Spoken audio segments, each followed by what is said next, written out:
Welcome to The Lead from New Lines magazine. I'm Amie Ferris-Rotman, and this is a podcast where we delve into the biggest ideas, events, and personalities from around the world. We are now in the second year of Russia's full-scale invasion of Ukraine, a war that has unleashed horrific human suffering and devastation. Memory politics, that is, the official position of countries regarding historical events and the ensuing conflicts those create, have taken center stage in the war, where Moscow has consistently justified its invasion with its version of Ukraine's history, one that makes it intertwined with Russia's. The politics of memory are everywhere and are especially relevant now in Eastern Europe, as the war raises questions about how historical memory is imprinted on identity, from the Holocaust to the breakup of the Soviet Union in the early 1990s. With me today is Linda Kinstler, an academic and a journalist who writes for the New York Times, the Washington Post, and the Atlantic. She currently edits the new online magazine, The Dial, and she is the author of Come to This Court and Cry: How the Holocaust Ends. Linda, welcome to the podcast. I'm so happy to be here. Thanks for having me. Linda, let's begin with your book. I must say, it's a serious triumph. I read it very quickly, which I usually don't do. I enjoyed it immensely, although perhaps the word enjoy is the wrong word, as it's a deeply affecting book. It deals with the Holocaust by bullets, the gunning down of hundreds of thousands of Jews in the forests of Latvia. And your book is indeed your tale. It's incredibly unique. You have both victims and perpetrators of the Holocaust in your own family. Can you tell us a little bit about that? Yes, and I completely agree with you that enjoy is not quite the right word, although I find myself using it in presenting the book to others, because it was, very a kind of complex undertaking for precisely that reason. I grew up mostly with my, mother's family. Both of my parents were born in Riga, Latvia, during the Soviet Union, but they came from very different backgrounds. My mother's family was entirely from Ukraine, from Kiev and Kharkov. They were both from old Jewish families there, and had been moved to Riga to kind of bring the Soviet presence and cement the prominence of the Russian language in the Baltic states after World War II. And my father's family were Latvians and had, been in the country through its sequential occupations, first the Soviets, and then the Germans, and then the Soviets again, of course. And so, had seen what was an independent country for almost 20 years. At the start of the 20th century, they had seen it become occupied by these sequential powers. And so they came from very different backgrounds, and that history basically has informed my own approach to this story. My mother's family, many of them were evacuated from Soviet Ukraine as the Germans approached, but some of them did not make it out. And so indeed, some of our family members were killed at Babyn Yar, which is as many readers or listeners will know, it's the largest mass killing site in Eastern Europe. But my father's family, his father was a member of a killing squad, which is known as the Arajs Commando, which was one of the most brutal killing units of the Holocaust in the Baltic states, which is something that we didn't know about his father for a very long time. And indeed, my mother didn't know the full story as they were kind of forming their life together. And so we've all been on this process of discovery for quite some time. You mention these details in the book about your father, which intrigued me, that he actually withheld certain photos of his father, who was involved with the Nazis in World War II. So does that mean that your own family has been working through these issues with you writing this book as well? You did just touch on that, but is that what happened? Has there been a deep dive on their part as well, looking inward perhaps? Yeah, I would say that we're all kind of, I couldn't have done it, of course, without being in consultation with my family, in part because it is very much their story, the story of what it was like to come of age during the Cold War in the Soviet Union, and also what it was like to experience its downfall. And that meant, for both of my parents, looking through the archives and the documents that only came to light after 1991, when the Soviets left Riga, they left behind, KGB files, many documents about who was an informant, who was an agent, and the like. And the kind of mysteries that those presented, why were these files left behind and not others? What are we to make of them? What does it mean that someone is registered in the KGB system? What does it mean that their name is on file? All of these things are definitely questions that I think we have been kind of working through together, and exposing a very difficult and painful history. But I think, what I found is that because it is so belated, because, many of the efforts to actually understand what these files contained have only really picked up over the last 10 years, it's kind of reactivating this history in the region in a powerful way, I think. When you were looking at these files and doing your research, I mean, were you hoping that your research or what you would find would exonerate your grandfather? It was actually kind of the opposite. I was absolutely not interested in pardoning him. I was pretty grounded in the fact that, as long as he was affiliated with and confirmed to be a part of this commando, then that proves his complicity beyond a reasonable doubt. And I found that not only was my grandfather kind of a known figure in Latvia because of his complicity, not only with the Germans, but then later after the war with the Soviets, he turned out to have been registered as some kind of KGB agent after the war, but we don't know, of course, when he began working with them. And he disappeared very abruptly in 1949 in what used to be a closed Soviet nuclear city, the site of the Soviet Union's uranium mines, Sillamäe, on the northern Estonian coast, which is a very interesting place, and the site of a lot of spycraft. And then after that, the story runs cold on him, and so he was picked up and reactivated as this kind of figure of betrayal. And as I was starting to discover this story, I was looking around and reading everything I could about the Arajs Commando, and I found the story of this man named Herbert Suckers, who I figured must have known my grandfather if they were in the same group. And indeed, the archives confirm that, their names are listed next to each other, that my grandfather signed a document that would give Suckers a gun. And this man, he was very, very well known in Latvia in the interwar period. He was called the Latvian Lindbergh. He was a pioneering aviator who, fancied himself a journalist. And I read that he was assassinated by Mossad in 1965 in a kind of operation that to this day remains somewhat occluded. Right, and a large part of the book focuses on a posthumous trial into Suckers, which you report on in the book with enormous attention to detail. I must say, at times I felt like I was reading a thriller. You brought this notorious figure to life and you investigated him, someone who was connected to your own family. Yeah. Yeah, I mean, can you tell us a little bit about doing that? Because it was very hard to even hold a trial against the ghost of Suckers in modern day Latvia. Right.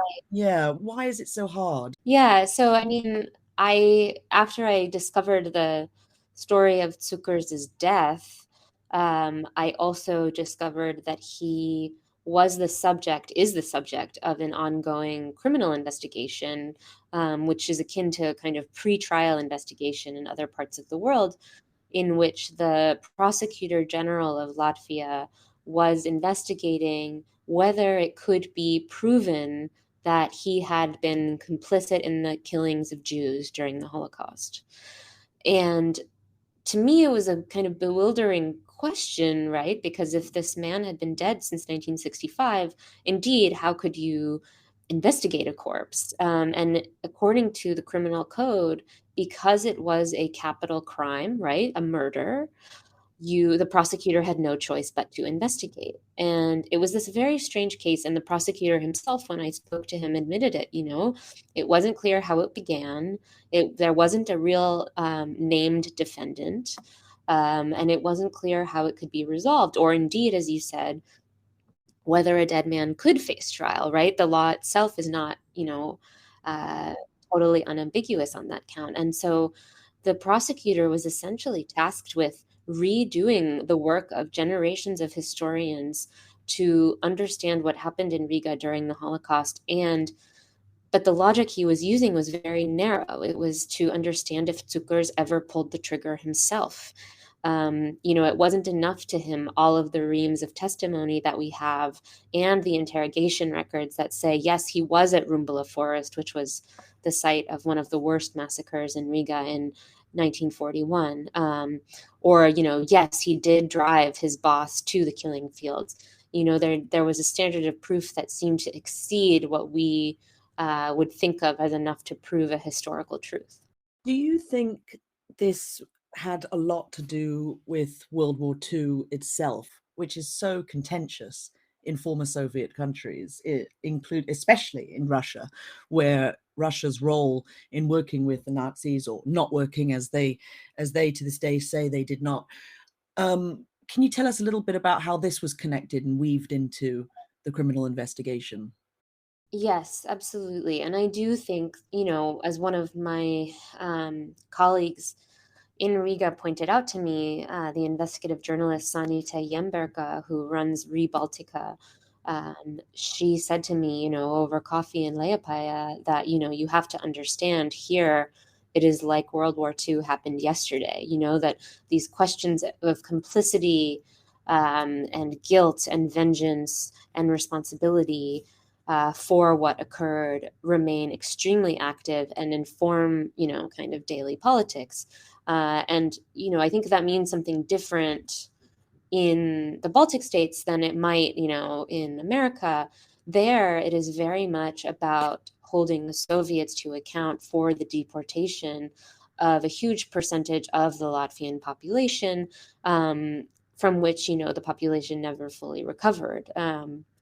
And those deportations happened before the German occupation and afterwards. So not only was the entire Jewish population of Latvia completely wiped out by the Holocaust, but they also suffered losses previously and after the fact. It was mostly Latvian kind of bourgeois families who were rounded up by the Soviets, but of course there were a few Jewish families among them. And I do think, this investigation so captivated me because for many reasons, but also because it uh, seemed to be attempting to litigate the question of guilt and culpability writ large through the figure of this man, Herbert Zuckers, in order to reclaim him as a national hero. And you detailed attempts by the tiny Jewish Latvian community to have places such as one of the synagogues, to have it marked now for people to have a place to remember it and to visit, and how difficult those efforts were compared to having placards placed which honored Latvians who fought against the Soviets. I was surprised and disheartened by how expansive those efforts were by the current Latvian government. I mean, was that ever did that ever hinder you in your investigation? These Well, I do think, we're at an interesting moment. I think as I was writing the book, things were worse than they are now, which has kind of been a heartening turn. But it is true that, the deportations of Latvians, those were memorialized prior to the erection of some Holocaust memorials. As listeners might be familiar with, there is this, language of kind of double genocide, right? That first there was um, some Latvians interpret the deportations as a genocide that would rival the Holocaust. And there's this kind of competing war of memories about who is remembered and how. I do think the memorial landscape has shifted and that it is becoming, a much more welcoming environment to Jewish memorials. And I think even like more promisingly, locally sourced Jewish memorials and monuments. But as I discovered while writing the book, because so many Latvians did join the cause of the Germans thinking they were fighting for their own independence, although, of course, there were partisan units who joined neither side, that kind of, they are heroized for their service to the kinds of Axis powers. By approaching memory politics, you delved into the idea of justice as memory. Right. And I found this fascinating and something we don't see enough of in a way. I mean, we often think of justice as prison time or an apology. For many in Ukraine today, it's seeing the Russian government and its propagandists in The Hague being convicted as war criminals. But you make a very compelling case for justice as memory. I know that a lot of this was done because that's all that's left. A lot of the people who were harmed by the Holocaust or victims to it are dead, and indeed their perpetrators. But justice as memory, how powerful a tool is that compared to traditional justice that we see meted out? Yeah, it's a fascinating question, and the inspiration for it comes from the concluding line of Yosef Haim Yerushalmi's study of Jewish memory, in which he poses, he's quoting a survey from Le Monde about the trial of Klaus Barbie, and he asks, maybe the antonym of forgetting isn't memory, maybe it is justice. And so he's weighing these two terms and kind of considering the different forms of reckoning that they present. And one of the things I learned while writing the book and trying to really understand how law operates in this context is just what it cannot do, right? And all of the ways that it cannot fulfill the demands of reckoning, of justice, like the fact that you don't need to prove 1,000 murders took place if you can prove 100, right? Which is a famous line about the post-war trials, right? And so you have these 900 murders that all of a sudden are no longer legal fact and they can fall away and suddenly become subject to questioning. And so it was kind of an epistemological question, what kinds of proof, what kinds of storytelling do we need to respond to a climate that still insists on, forensic truth, right? To be able to say who pulled the trigger and where were they standing and did they get out of the car, with these, forms of understanding and knowledge that we have built up over many decades. I wanted to explicitly push back against revisionist and denialist readings of both of the the German and the Soviet occupations of Riga, and to try to actually look at it squarely in the face. Did it reaffirm your belief in legal systems, or would you say it did the opposite?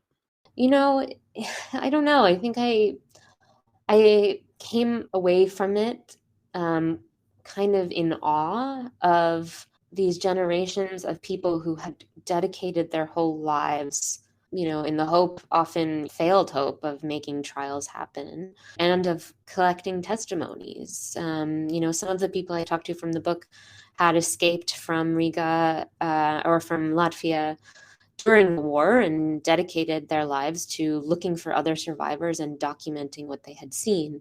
And many of those testimonies, they're incredible for the historical record, but they were not sufficient to stand up in court. And I think we're at this moment now when we're kind of dusting off these old concepts of international justice and wondering what will still work for us, and thinking through what does it mean to collect testimony that can stand up, and I'm hopeful that the Ukrainians currently are conducting their own domestic prosecutions. That is one form of justice. And in these discussions of what form of tribunal or court who will ultimately hear the case for what is happening in Ukraine right now. I think this is an opportunity to kind of reimagine what justice might look like today. So you've been also reporting in Ukraine recently, is that right? Yeah, I was just there in September, so not too long ago. Because memory politics seem to have come to the fore on the battlefield in the current conflict. Oh, absolutely. And I think it always has been at play, right? Not only about the historical relationship between Ukraine and Russia, but also, explicitly in the way that Putin framed this phase of the invasion as a campaign of denazification, right? He's invoking all of these myths of Ukrainian complicity with the Germans and completely occluding any complexity, right? And kind of framing Ukraine as a Nazi nation to justify this war. And you have these accounts of soldiers, Russian soldiers, who end up in Ukraine looking for the Nazis and the fascists. And the Ukrainians who confront them say, look around, they're not here. Look at what you are doing here, in fact. And so I think for me, this became extremely apparent in the very first week of the invasion at the end of February, when the site of Babyn Yar was bombed by a Russian missile that was aiming for, the Kiev TV tower. That, in addition to killing civilians, that bomb also destroyed a building that was supposed to be a museum to the Holocaust in Eastern Europe. And so it's kind of this irony of ironies, right? They're destroying the very history which they hope to exploit, thus making it all the more vulnerable for their own use. So yeah, I think this is very much a war that's being kind of framed in terms of, World War II memory battles. That sort of brings me to my next question, which is about the subtitle of your book. Yeah, so it's How the Holocaust Ends. And you write in your book that this is not a prediction or a prescription, but it's a warning. Could you elaborate on that a bit more? Yeah, I mean, I thought about the subtitle a lot, and I still feel kind of conflicted about it. I think what I was trying to convey is that we are at an ending of a kind, in that we are very much in this much anticipated moment when the Holocaust is going to pass from memory into history, when the people who witnessed it themselves, who survived it, are increasingly no longer with us, or not able to stand up and tell us their stories anymore. And that is an important moment to be aware of. I think I was thinking about how difficult it is to prove things right now. And I guess I want to point out that it's not an accident that at the very moment when we are losing the last living witnesses, that all of a sudden you see this almost frenzied desire for forensic truth when it comes to the Holocaust, to know who pulled the trigger, to know who betrayed Anne Frank, as a recent cold case investigation tried to find out, So I was thinking about that, how do we push back against this? How do we make sure this is not indeed how the story of the Holocaust ends, in revisionism and denialism? And, I came across the testimony of a Jewish survivor from Riga who, after the war, was asked to go to a West German prison to identify one of the perpetrators from the Riga ghetto. And he tells the story in this letter about how this Nazi, Reese, begged him for forgiveness and said, I'm willing to confess to everything from A to Z if you help me get out with my life. And Berman says, okay, and then only later does he reflect, even if he says, even if he started confessing, how would I know when he got to Z? How would I know, like, when he gets to the end of all of his crimes? And so that's what I was thinking about when you think about an ending, right? It can be knowledge, it can be confession, it can be a trial. A trial we think of as the end of a story. We might think of, taking down a monument as the end of a certain story as well. But of course, it never really ends. It's not meant to be taken literally, but rather kind of provocatively. This frenzy for forensics that you described, which is chilling, Where do you think this comes from? I think it's a combination of things. I think one of the things is that we have new technologies now that give us the illusion, I think, often, and the ability to look back to the past in a different way. And I think because people see technologies being applied to contemporary crimes, they think that they should also be applied to historical ones.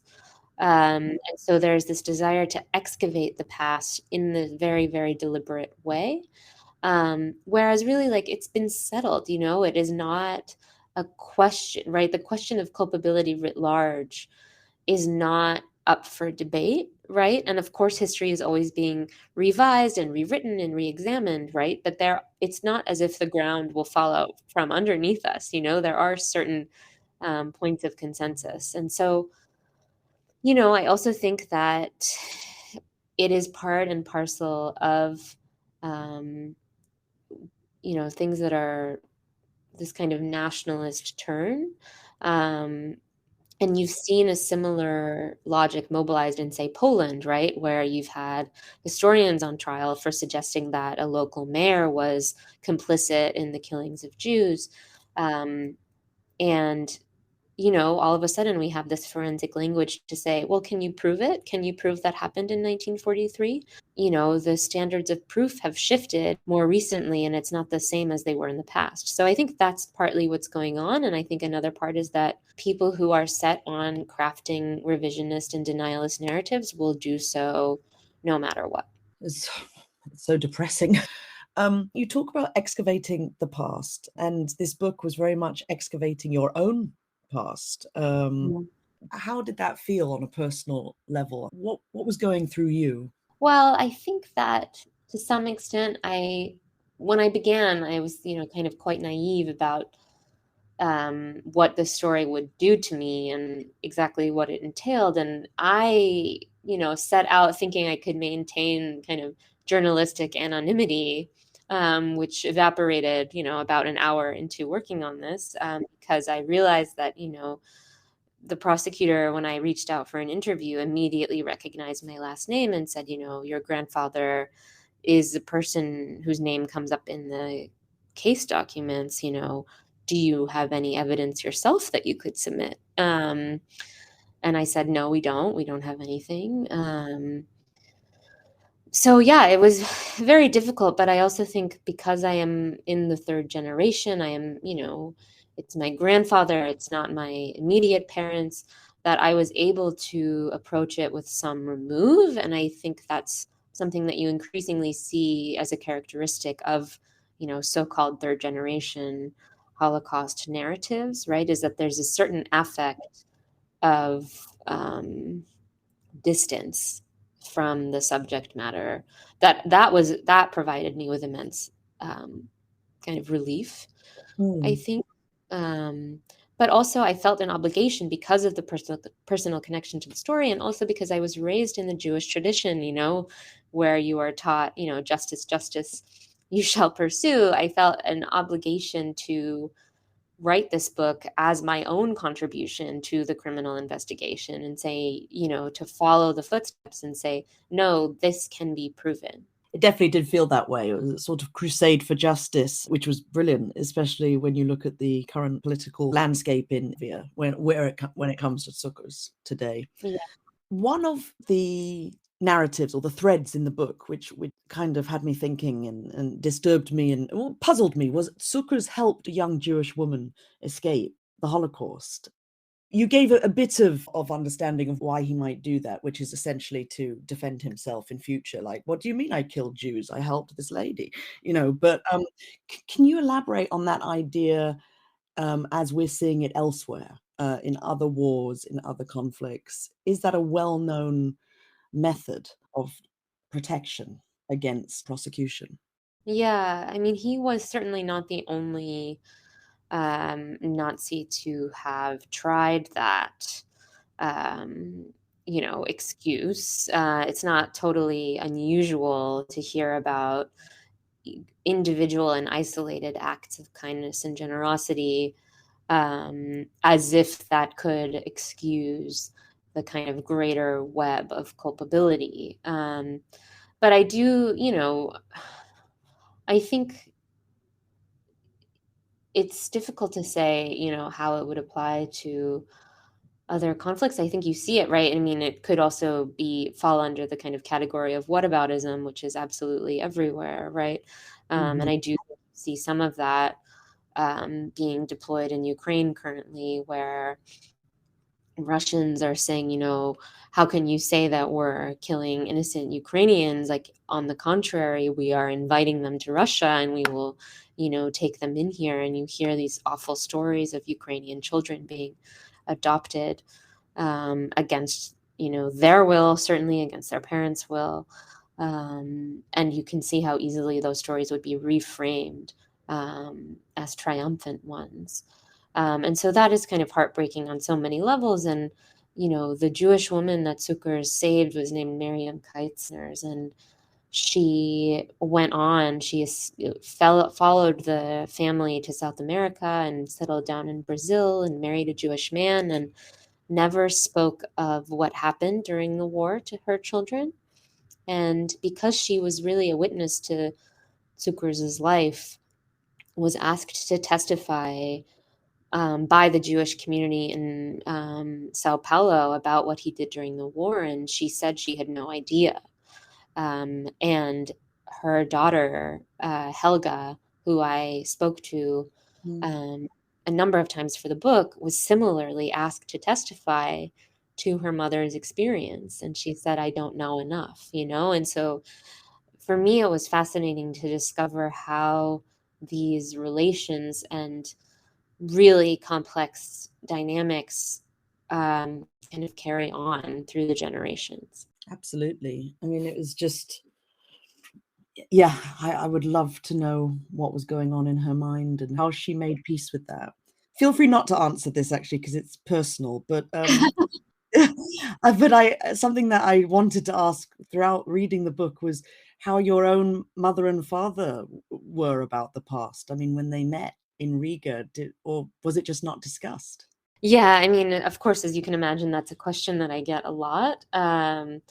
I think to a large degree, it was not discussed, what happened during the war. And there's a wonderful, wonderful historian named Francesca Exler, who has done a paper that's called "What Did You Do During the War?" And it's these tales of it's Belarusian towns where people came back and started asking questions about what people actually did, and she documents this culture of secrecy that I think you do see, in many other places in the region. And so I do think that a lot was swept under the rug, and people really didn't know. It wasn't like today when we have these stories of survivors. The people who did survive, often they didn't talk about it. They weren't celebrated. They just gave their testimonies as was asked of them and tried to put their lives back together. So I think that's also why you see this memory really playing a large role in the present, and certainly over the last 20 years, because only then has it really felt like, A, all the documents are available, but also B, we have a more open society in which these questions can be discussed. It's interesting how you describe the sweeping it under the rug. I feel there's parallels there with the 1950s, the thaw in the Soviet Union. Yeah. People just were like, oh, the 30s?